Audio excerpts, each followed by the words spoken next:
We are now just outside the village of Paulton, at a place called Double Hills, where a monument marks the spot of another tragic event to take place in Somerset.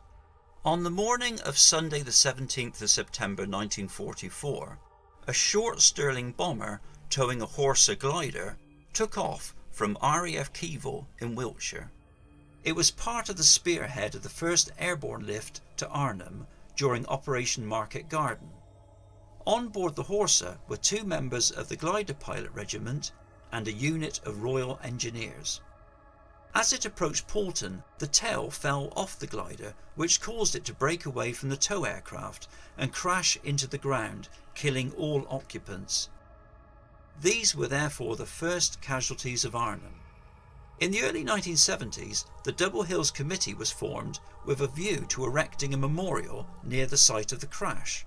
From the onset, the driving force was Peter Yeates, who, at the time of the tragedy, was 7 years old and living in the Paulton area. Well, I joined up with a chap called Keith Ford, who was also a national serviceman like myself, and he wrote a letter to the sappers. They're a great fraternity, and they then took charge, and they said, we will help you build this memorial. The committee's dedicated work came to fruition when on the 23rd of September 1979, the memorial was unveiled by Major General Roy Urquhart, who had commanded the 1st Airborne Division at Arnhem, and the inaugural service was held. Since that date, this has been an annual event.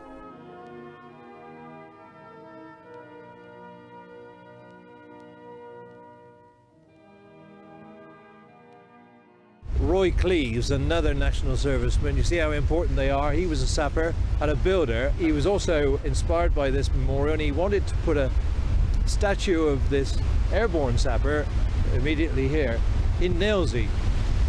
Nailsea wouldn't permit him to put this statue in their garden of remembrance, which he tended, which I thought was a terrible shame. Well, we seized it with open arms, and what better place could it have than here? I must say that then I did cheekily say, could you do a glider pilot? That would be a symbol of both guys that died, the glider pilot and the airborne sapper. And he did the darn thing in 9 months. And as the Chief of the Defence Staff, General Wall, said when he came to see them for the first time, this is perfect. And it is a perfect memorial. All 23 victims of the Double Hills tragedy were buried with full military honours and now lie interred at the Milton Road Cemetery in Weston-super-Mare.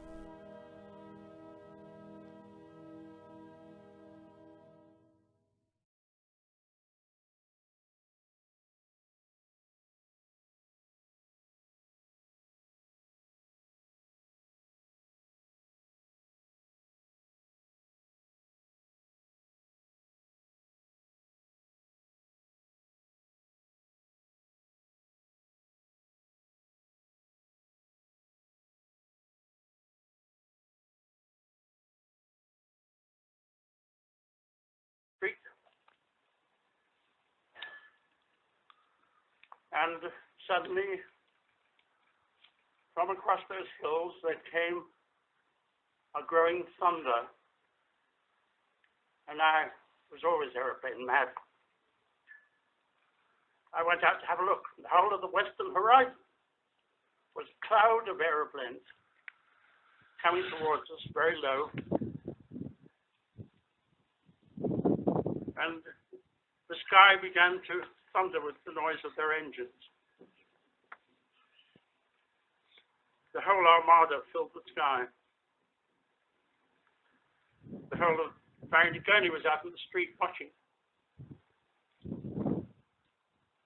And I began watching one Horsa Glider in particular. It seemed to be just rolling and oscillating very slightly, as if it was in the stream of its Stirling tug. Suddenly, it just stopped.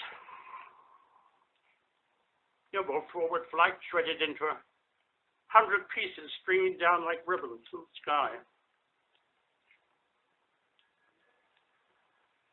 debris came down and down. There was no explosion, no fire. It broke up. All that was left were just these streams in the sky. In line of sight, I suppose I was about half a mile from it, looking up. It is said the tail broke off. I didn't see the tail break off, but then from my aeronautical experience years later, I know how different it is. People will tell you truthfully what they saw. I was a mile away from here. I left on my bike, and I suppose in about 5 minutes I came up that path there and stopped just beyond that hedge. And down in that field, there was debris. I ran down across the field and into the only piece that seemed to be intact, which was rather like an open sardine tin. It was about 10 feet long, I suppose. And it was on fire, rather like a hot bonfire, no more than that. And I pushed through the broken fabric to get inside. For a millisecond, I think I saw two men, but you can't be sure because there was a sudden very huge explosion. And I was enveloped in a black and grey cloud. And a piece of white drifting by with burning splinters.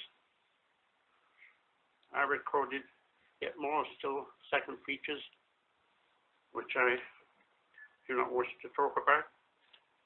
As the smoke cleared, I suddenly found myself standing actually on the edge of a very small crater. It was about 3 or 4 feet wide and a couple of feet deep. And I was told later that I was very lucky. I was too close to the blast to get badly hurt. And my immediate reaction was to run away. I turned around and went back, and there was another explosion. And then all that was left were just pieces of debris smoldering in the field over the whole area beyond that hedge. On my shirt was a burnt map. As I pulled it off, I saw the words clearly were about a place in Holland.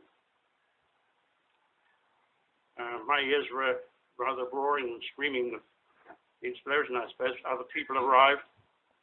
And the Sterling was going backwards and forwards over here, rather like a mother hen looking for its chick. And it really, there was nothing he could do or we could do. And this is the first time I've sought to try and say what I saw when wonderful men died. A sadness lives deeply within me to have been so powerless to do anything of value. My injuries were a small comparison, but unfortunately they did hold me from military service, unlike the gallant gentlemen who are here. I was hoping to be aircrew in the RAF. The men in chalk number 389 had served us all forever, with their commitment to give their lives if summoned. Their gallantry lives on in their everlasting memorial here, the summons of where they fell in the parish, which I believe is Barrington Gurney, joined with Paulton. And as we say in Somerset, when people have died, oh, they went up yonder. May God bless them.